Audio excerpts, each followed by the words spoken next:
નમસ્કાર, આપ જોઈ રહ્યા છો સ્પાર્ક ટુડે ન્યૂઝ। માંગરોળ તંત્ર દ્વારા બંદર વિસ્તાર ભરાયેલા વરસાદી પાણી નિકાલની કામગીરી યુદ્ધના ધોરણે કરવામાં આવી છે। ભારે નુકસાનીના પગલે તાત્કાલિક સર્વે કરીને અસરગ્રસ્ત લોકોને વળતર ચૂકવવામાં આવે તેવી સ્થાનિકોએ માંગ કરી છે। માંગરોળ પંથકમાં એક જ દિવસમાં 23 ઇંચ વરસાદ અને 3 દિવસમાં 40 ઇંચ વરસાદ ખાબક્યો। સમગ્ર વિસ્તાર જળબંબાકાર જેવી સ્થિતિ સર્જાઈ। મોટાભાગના નીચાણવાળા વિસ્તારોમાં પાણી ભરાઈ ગયા હતા અને અનેક ઘરોમાં પાણી ઘૂસી જતા લોકોને ભારે હાલાકીનો સામનો કરવો પડ્યો। ખાસ કરીને માંગરોળ બંદરની સાગર સોસાયટી સહિત આસપાસના વિસ્તારોમાં વરસાદે ભારે તારાજી સર્જી છે। બંદર વિસ્તારના લગભગ 300 થી 400 ઘરોમાં પાણી ઘૂસી ગયા, જેના કારણે અનાજ, ઘરવખરીનો સામાન, ઇલેક્ટ્રિક ઉપકરણો પલળી ગયા। મોટા પાયે લોકોને નુકસાન ભોગવવું પડ્યું। પરિસ્થિતિની ગંભીરતાને ધ્યાનમાં રાખીને માંગરોળના મામલતદાર વૈભવીબેન મોરી સહિત વહીવટી અધિકારીઓ અસરગ્રસ્ત વિસ્તારોની મુલાકાત લીધી। પાણી નિકાલની કામગીરી માટે અલગ અલગ ટીમોને કામે લગાડવામાં આવી છે। તંત્ર દ્વારા યુદ્ધના ધોરણે પાણી નિકાલની કામગીરી શરૂ કરાતા સ્થાનિકોએ રાહત અનુભવી છે। જોકે ભારે નુકસાનીને પગલે સરકાર દ્વારા તાત્કાલિક સર્વે કરીને અસરગ્રસ્ત લોકોને વળતર ચૂકવવામાં આવે તેવી માંગ કરવામાં આવી છે। માંગરોળ ખારવા સમાજનો પટેલ છું। આ જે વરસાદ પડ્યો, ઇતિહાસનો સૌથી વધુ વરસાદ માંગરોળમાં પડેલો છે, જેના કારણે અમારા માંગરોળ બંદરની ખારવાની સાગર સોસાયટીમાં ઘરોમાં પાણી ભરાઈ ગયા છે અને લોકોનું ખૂબ મોટા પાયે નુકસાન થયેલું છે। બધાના ઘરમાં અનાજ, ઇલેક્ટ્રિક સામાનને ખૂબ નુકસાન થયું છે।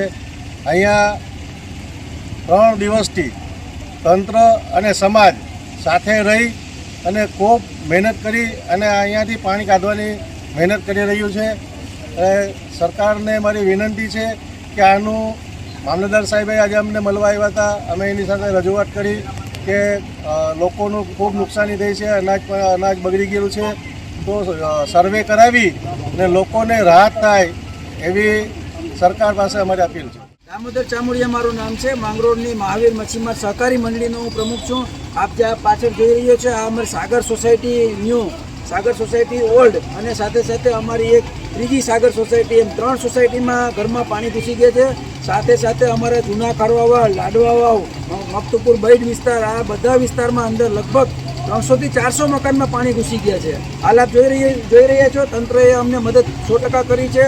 આ પાણીના પંપો જેટલા પણ ચાલે છે, અમારા મામલતદાર સાહેબ શ્રી, પ્રાંત અધિકારી સાહેબ, કલેક્ટર સાહેબે આ સગવડતા અમારા માટે જૂનાગઢથી પણ મોકલાવ્યા છે પંપો। એનાથી અમે મેક્સિમમ પાણી કાઢવાના પ્રયત્ન કરી રહ્યા છીએ।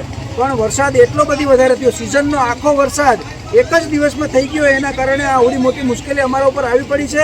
અને આ બધા જ અમારા ઘરોમાં અમે માછીમાર લોકો આખા વર્ષનું રાશન સાથે રાખતા હોઈએ છીએ। આ અમારી સિઝન બંધનો પિરિયડ છે। અમારે ત્યાં લગ્નનો પણ સિઝન આ બંધ સિઝનમાં હોય છે, તો જેટલા પણ પરિવારોનું લગ્ન હોય એમનું પણ સંપૂર્ણ લગ્નનો ખર્ચનો અનાજ ને બનાજ બધું પલરીને ફેલ થઈ ગયું છે। અને આ બધા ઘરવાળાના ખાદ ખોરાકીની જેટલી પણ વસ્તુ હોય બધી સંપૂર્ણ નષ્ટ થઈ ચૂકી છે। આ 3 દિવસથી આ જ પરિસ્થિતિમાં છે। અમે મહેનત કરી રહ્યા છીએ, તંત્ર અમારી સાથે છે, પણ મારી કલેક્ટર સાહેબ શ્રી, પ્રાંત અધિકારી સાહેબ શ્રી અને મામલતદાર સાહેબશ્રીને બે હાથ જોડી નમ્ર વિનંતી છે કે આ વખતે અમારા લોકોને જે આ નુકસાન થયું છે ખાદ ખોરાકીનું, અનાજનું, એનું સર્વે કરાવી અને એમને યોગ્ય વળતર ચૂકવે એવી મારી નમ્ર વિનંતી છે।